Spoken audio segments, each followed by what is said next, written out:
Welcome back. Let's begin writing our sketch by giving it a title. Add a couple of lines above the void setup function. Use Ctrl// and name the sketch lesson 3.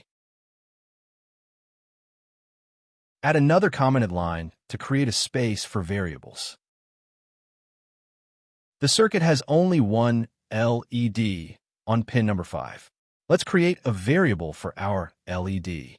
The pin numbers are whole numbers, so we use data type int, and a practical variable name like LED pin.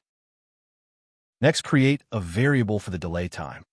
For this sketch, we will use for loops to fade the LED in and out. Let's create another variable to store the value of the pulse width modulation. What would be a good name for a value variable? How about value? In the void setup, use the pin mode function that requires 2 arguments separated by a comma. First, the pin we want to use, and second, the mode, either output or input. In the void loop function, let's use 2 for loops. One to have the LED go from fully off to fully on, and a second for loop to have the LED go from fully on to fully off. The for loop first states, where do we want to start?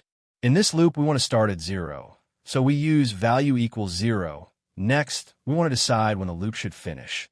Value is less than or equal to 255. And finally, how do we want to increment? In this sketch, we want to increment 1 at a time each time the loop runs. Value equals value plus 1.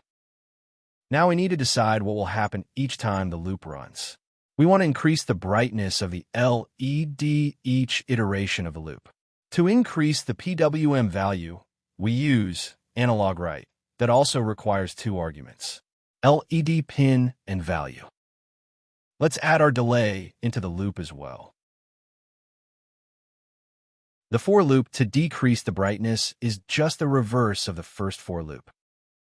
Start at 255, loop until we are greater than or equal to 0, and because we are reducing the brightness, we will use value equals value minus 1. Verify your code using the check mark button.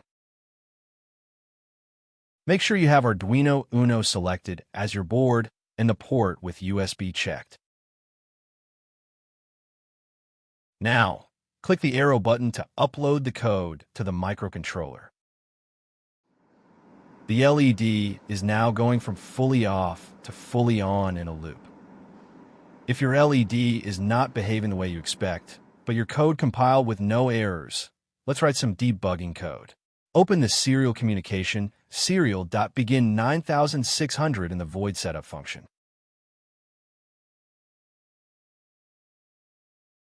In the void loop function, add serial.println value below the analogWrite function in the first for loop. Repeat in the second for loop.